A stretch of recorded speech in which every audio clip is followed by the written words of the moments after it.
कुछ family pressure की वजह से सुसाइड भी कर लेते हैं। तो बहुत ही वेयर्ड स्टेटमेंट है एनटीए का। तो एजुकेशन मिनिस्टर को इस्तीफा देना चाहिए सीधे सीधे।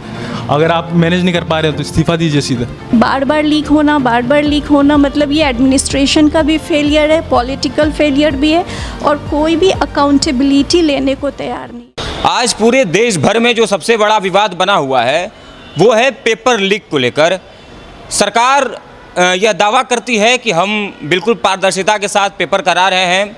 हमारे जो शिक्षा मंत्री हैं धर्मेंद्र प्रधान जी, वो यह लगातार दावा कर रहे हैं कि हम जो शिक्षा प्रणाली है, जो शिक्षा व्यवस्था है, जो पेपर कराने की व्यवस्था है, उसमें एक तरीके से ऐसी पारदर्शिता रखेंगे, हम इतनी ईमानदारी से पेपर कराएंगे कि उसमें किसी भी प्रकार की कोई गड़बड़ियाँ नहीं होंगी। लेकिन अभी जो नीट 2026 का एग्ज़ाम हुआ और पेपर लीक हुआ, उसमें जो घटनाएं सामने आईं, उसमें कई लीक की वजह से कई जो छात्राएं थीं, जो छात्र थे, उन्होंने आत्महत्या कर लिया। अभी कुछ दिन पहले की जो घटना है, मध्य प्रदेश के मऊगंज की आकांक्षा चतुर्वेदी जो नागपुर में रहकर पढ़ाई करती थी, वो नीट पेपर लीक की वजह से उसने आत्महत्या कर ली।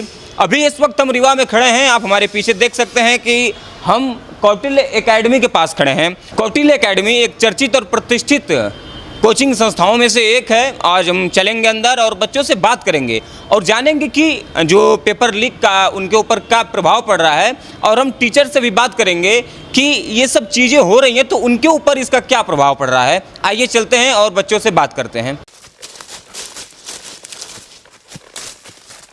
तो इस वक्त हम लोग कोचिंग के अंदर खड़े हैं और हम बच्चों से बात करेंगे, सर से बात करेंगे कि ये जो सारी चीज़ें हो रही हैं हमारे देश में, जो पेपर लीक हो रहे हैं, अभी सीबीएसई का फिर मामला आया और बच्चे लगातार आत्महत्या कर रहे हैं। हम बच्चों से बात करेंगे और आपको दिखाएंगे कि ये समस्याएं कहाँ से हो रही हैं और बच्चों पे उनका क्या प्रभाव पड़ रहा है। नमस्कार, मेरा नाम कार्तिकेय है और आप देख रहे हैं टीवी फर्स्ट।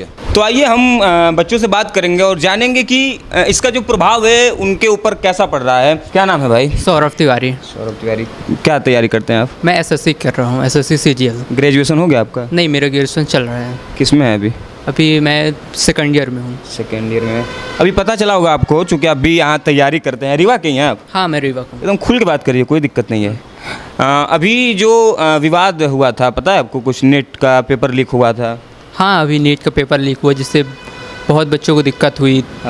उसको आप कैसे देखते हैं? क्योंकि जो बच्चे 12th वगैरह में चले जाते हैं वो ऑफिशियली एक तरह से माने तो मैच्योर हो जाते हैं, तो आप इसको किस तरह से देखते हैं? क्योंकि आप भी आने वाले समय में बड़ी परीक्षाएं देंगे, तो इसको आप किस तरह से देखते हैं? जैसे बच्चे आते हैं तो 11th से तैयारी करना स्टार्ट कर देते हैं। उनको लगता है कि बस 2 साल के बाद उनको पेपर देना। जब वो पेपर देकर आते हैं तो उनको लगता है कि पेपर बाद में पता चलता है कि उनका पेपर लीक हो गया, तो उनको बहुत मेंटली प्रेशर पड़ता है उनमें। पहली बात तो मैं ये बोलना चाहती हूँ कि जितने एग्ज़ाम्स हो रहे हैं, 4 पेपर लीक्स हो चुके हैं। पहला यूपी लेखपाल का पेपर लीक हुआ, नीट का पेपर लीक हुआ, जिसके बच्चों ने 2023 के बाद 2026 में पेपर दिया, और एसएससी जीडी का पेपर लीक हुआ। पेपर सेंटर पर जाने के बाद बच्चों को पता चलता है कि पेपर हमारे बैठने के बाद पता चल रहा है कि पेपर हमारा लीक हो चुका है।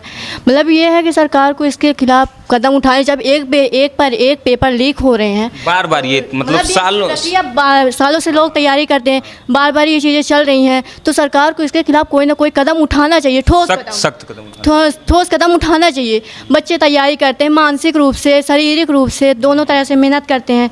उसके बाद उन्हें जाने के बाद पता चल रहा है कि हमारा पेपर लीक हो चुका है। कुछ बच्चे आत्महत्या करते हैं, कुछ बच्चे मेंटली प्रेशर में चले जाते हैं, तैयारी करना छोड़ देते हैं, दूसरी इधर उधर भटक जाते हैं। इसलिए सरकार को काफ़ी कदम ठोस उठाने चाहिए। जो चीज़ें हो रही हैं बार बार, इन पे लगाम होना चाहिए। ये जो नीट पेपर लीक हो रहे हैं, क्या इस पे आपका कहना चाहेंगे? क्योंकि आप लोग छात्र हैं और लगातार तैयारी कर रही हैं, तो इस पे प्रभाव आप लोग का कैसे पड़ता है? मैं ये नहीं कहना चाहती कि इसमें गवर्नमेंट 100% रिस्पॉन्सिबल है, पर 80% रिस्पॉन्सिबल है, क्योंकि गवर्नमेंट में हमारे लिए बहुत सारी स्कीम्स निकालती हैं, जॉब्स निकालती हैं, पर इसमें कहीं ना कहीं गवर्नमेंट को थोड़ा और सुधार करना चाहिए। और ये हमारी गवर्नमेंट से हम्बल रिक्वेस्ट है कि बहुत सारे बच्चे बहुत टाइम से तैयारी कर रहे हैं, कुछ लोग 7-8 साल से तैयारी कर रहे हैं। इस चीज़ की वजह से उन पर ज़्यादा प्रभाव पड़ता है और डिप्रेशन में चले जाते हैं, और कुछ फैमिली प्रेशर की वजह से सुसाइड भी कर लेते हैं। इसलिए हमारी गवर्नमेंट से हम्बल रिक्वेस्ट है कि प्लीज़ इस पे सुधार करें। ये जो नीट वगैरह का पेपर लीक हो रहा है और मतलब बच्चे सुसाइड कर ले रहे हैं, आप लोग भी तैयारियां करती हैं, तो क्या इस तरह इसको आप किस तरह से देखती हैं? एक तो पहली बात, हम इतने टाइम से तैयारी कर रहे हैं और तैयारी करने के पीछे हमारे माँ बाप इतना मेहनत करके हमें फ़ीस देते हैं, सब कुछ हमारे लिए करते हैं और कोचिंग की फ़ीस भी इतनी महंगी महंगी रहती है, फिर भी उसके बावजूद भी हमें पढ़ा रहे हैं। लेकिन सरकार की इसमें कुछ लापरवाही की वजह से हमारे मतलब बच्चे एक पेपर लीक होता है जिससे हमें नेक्स्ट टाइम मतलब देना पड़ता है, तो मतलब ये रहता है कि हाँ ये इसमें हम पास हो गए, लेकिन ज़रूर नहीं कि जो सेकंड वाला होगा तो उसको हम निकाल ही लेंगे। तो ऐसे में बच्चे, कई बच्चे रहते हैं जो 9-10 साल से, कुछ तो ऐसे हो जाते हैं जिनका लास्ट टाइम भी रहता है, तो उनके साथ ऐसी समस्याएं हो रही हैं। तो देखा जाए तो इसमें सरकार को थोड़ा देखना चाहिए। किस चीज़ की तैयारी करते हैं आप? पीएससी की। तो जैसे कि आपको पता ही होगा कि जो पेपर लीक हो रहे हैं, लगातार हो रहे हैं, इससे आप लोगों के ऊपर क्या प्रभाव पड़ता है?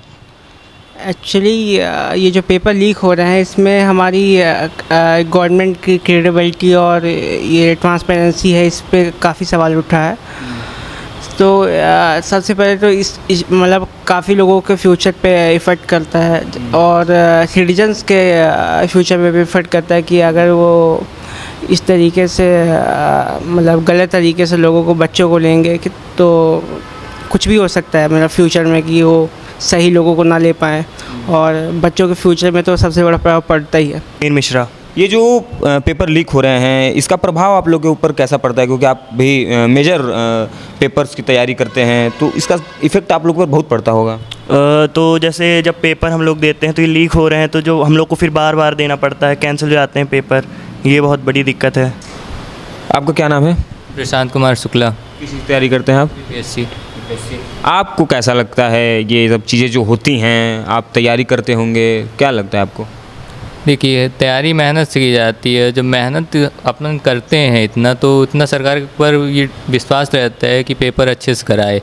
अब उसी में सरकार के कुछ अधिकारी शामिल हैं, तो पेपर लीक करवा रहे हैं। बच्चे मेहनत कर रहा है, पेपर देने जा रहा है, फिर पेपर लीक हो जाता है। तो बच्चे के ऊपर एक तो फैमिली प्रेशर, फिर सोशल प्रेशर रहता है कि हम इतना तैयारी कर रहे हैं, पेपर अच्छा गया, अब ये पेपर लीक हो गया है तो पेपर पूरा कैंसिल। अब बच्चे का पूरा कॉन्फिडेंस डाउन हो जाता है कि क्या हम पढ़ाई कर रहे हैं, पेपर हर बार वो हो रहा है, लीक हो रहा है, तो ये सब पूरा प्रेशर पड़ता है बच्चे के ऊपर। मैंने देखा था, अभी एक डाटा देखा था रिसेंट में कि 9 साल में अराउंड 90 पेपर्स लीक हुए हैं। तो मेन दिक्कत ये नहीं है कि आप किसी को अरेस्ट कर लीजिए, ये तो होता रहेगा। मेन दिक्कत है आपका इंफ्रास्ट्रक्चर बहुत ख़राब है, आपका बेस लेवल में। अभी एक CBSE की साइट में कोई इंजीनियर ने पूरी साइट हैक कर ली है, उसमें जो उसका पासवर्ड्स है उनके सर्वर में छुपा हुआ था। वो SM लेवल का जो वो, तो बिल्कुल अब वो उनका इंफ्रास्ट्रक्चर इतना है। अभी जो धर्मेंद्र प्रधान थे उनके उसमें ऑफिस में आग लग गई, डाटा छुपाया जा रहा है, मतलब अब जो फाइल से सब जला दी जा रही है, तो कैसे सामना जो मामला है वो बाहर नहीं आएगा ऐसे। और फिर ये जो है मेन, आपको जो इतने सारे पेपर लीक हो रहे हैं, आपको एजुकेशन मिनिस्टर को इस्तीफ़ा देना चाहिए सीधे सीधे। अगर आप मैनेज नहीं कर पा रहे हो तो इस्तीफ़ा दीजिए सीधे। और स्टूडेंट जो है वो देश का भविष्य है, तो इनडायरेक्टली और डायरेक्टली देश के भविष्य के साथ खिलवाड़ हो रहा है और ये जो पूरा का पूरा सिस्टम एक्चुअली फ्लॉड है। तो बेसिकली सिस्टम को रेक्टिफाई करने की ज़रूरत है।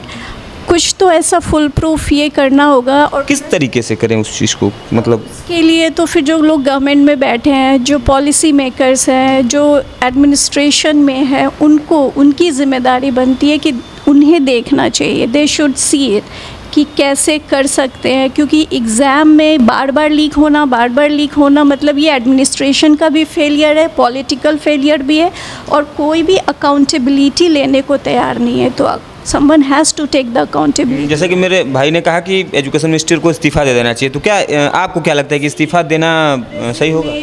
I know this is a very common demand कि that person should resign, but I don't think a resignation is going to help कि सिर्फ एक पर्सन ने रिज़ाइन दे दिया तो सारा सिस्टम सही हो जाएगा। नहीं, रिज़ाइन दे भी देता है तो उसके बाद उसका सॉल्यूशन क्या है, व्हाट इज़ द सॉल्यूशन?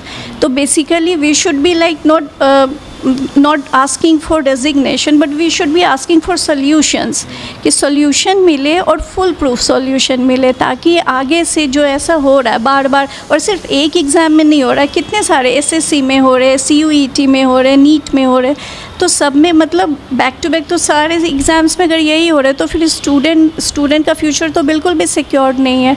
तो फिर आप जो पॉलिसी बनाते हैं, कहते हैं कि हम देश के युवा के लिए काम कर रहे हैं, ये कर रहे हैं, तो देश का युवा तो बिल्कुल अंधकार में है। इनको NTA ने भी सुप्रीम कोर्ट में ये कहा है कि कुछ क्वेश्चंस लीक हुए हैं, पेपर पूरा लीक नहीं हुआ है, तो इसको आप कैसे देखते हैं?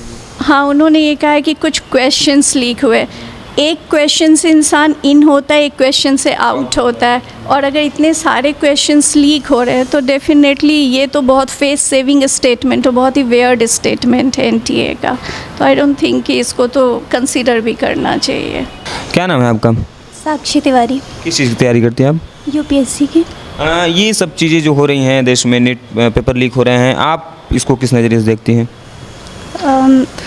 पेपर जो लीक हो रहे हैं वो देश के लिए, देश के भविष्य के लिए बहुत ही एक बुरा समय लेके आएगा, क्योंकि जो स्टूडेंट्स हैं आगे देश उन्हीं को संभालना है, और अगर वही इन सब चीज़ों को से मतलब उनके सामने ऐसी सिचुएशंस आ रही हैं, वो आगे नहीं बढ़ पा रहे हैं, तो ये उनके लिए काफ़ी प्रॉब्लमेटिक है। अंशिका गौतम। ये पेपर लीक वगैरह हो रहा है, आप इसको किस नज़रिए से देखती हैं? पेपर लीक जो हो रहे हैं ये मतलब ये एकदम बच्चों के फ्यूचर के साथ it's like a joke with students future. मुझे ऐसा लगता है कि जैसे हम अटेम्प्ट्स दे रहे हैं, और किसी का मान लीजिए जैसे बहुत लोगों की फैमिली में रिस्ट्रिक्शंस भी होते हैं कि इतने अटेम्प्ट्स दे लो, इतने अटेम्प्ट्स दे लो, फिर इसके बाद ऐसा होगा वैसा होगा, या फिर टाइम मिलता है कि इतने टाइम में आपको इतना करना है, अगर आप कर रहे हैं तो ठीक है, नहीं तो स्पेशली फॉर गर्ल्स। तो अगर लीक हो रहा है पेपर, और पहली बात तो अगर पेपर लीक हो रहा है, क्वेश्चंस लीक हो रहे हैं, तो हमें डीमोटिवेशन आता है। पहले तो हम अच्छा पेपर दे के आते हैं, फिर हमें जैसे पेपर लीक हो गए तो हमें लगता है कि मतलब क्या रहा है, इसमें हमारी क्या मतलब गलती स्टूडेंट्स की क्या गलती रहती है? आखिर वो तो मेहनत करते हैं और नहीं रिजल्ट्स आ रहे हैं, अगर पेपर लीक हो रहे हैं तो उनकी क्या गलती रहती है? और इसमें बहुत ज़्यादा मेंटल प्रेशर, डीमोटिवेशन बहुत ज़्यादा आता है। तो मुझे लगता है कि थोड़ा बहुत तो मतलब एडमिनिस्ट्रेशन को और गवर्नमेंट को बहुत ज़्यादा वो करने की ज़रूरत, अलर्ट करने की ज़रूरत। तो जैसा कि आप सुन रहे हैं कि जो बेसिकली चीज़ें निकल के आ रही हैं कि हमें पूरे सिस्टम को चेंज करना पड़ेगा। केवल इस्तीफे से कुछ नहीं होगा। आप इस्तीफ़ा देते हैं, कोई अगला शिक्षा मंत्री आएगा, क्या गारंटी है कि वो ये काम नहीं करेगा? जो सबसे बड़ी बात है कि सिस्टम में जो बैठे हुए लोग हैं, जो पेपर लीक करवा रहे हैं और वो जो पेपर खरीद रहे हैं, उन पर कार्रवाई होनी चाहिए, क्योंकि आम लोग तो खरीदेंगे नहीं, हम और आप पेपर नहीं खरीद सकते। पेपर खरीदेंगे वो रसूखदार जो बड़े बड़े पदों पर बैठे हुए हैं, जो बड़े बड़े पदों पर सिस्टम के अंदर बैठे लोगों से जिनकी जान पहचान है, वही जाके पेपर खरीदते हैं और रसूखदारों को फिर से वो किसी और को बेचते हैं। तो सिस्टम को बदलने की ज़रूरत है। सरकार हो, शिक्षा मंत्रालय हो, पूरी शिक्षा व्यवस्था को चलाने वाले लोग हों, उनको कोई हक नहीं है छात्रों के भविष्य के साथ मजाक करने का। आप देखिए, घर से बाहर निकलिए, आप आइए प्रयागराज, दिल्ली, मुखर्जी नगर, बच्चे छोटे छोटे कमरों में कैसे अपना दिन गुजारते हैं, माँ बाप कैसे कैसे कमा के उनको भेजते हैं पैसा, वो काम भी करते हैं, ऊपर से पढ़ते भी हैं, और पेपर लीक होता है तो फिर ये कहा जाता है कि हम जिम्मेदारी लेते हैं, CBI जांच। अरे यार, CBI जांच बैठाकर अब क्या करेंगे? CBI जांच बैठाएंगे, CBI जांच बैठाने के बाद 1-2 लोग को अंदर करेंगे, फिर वही ये प्रक्रिया चलती रहेगी। तो ये बहुत विचार करने की ज़रूरत है इस पे, और बेसिकली जो शिक्षा पद्धति है उसमें अंदर जो सिस्टम है उसको पूरा चेंज करने की ज़रूरत है। कैमरामैन अमरीश के साथ मैं कार्तिकेय, TV फर्स्ट।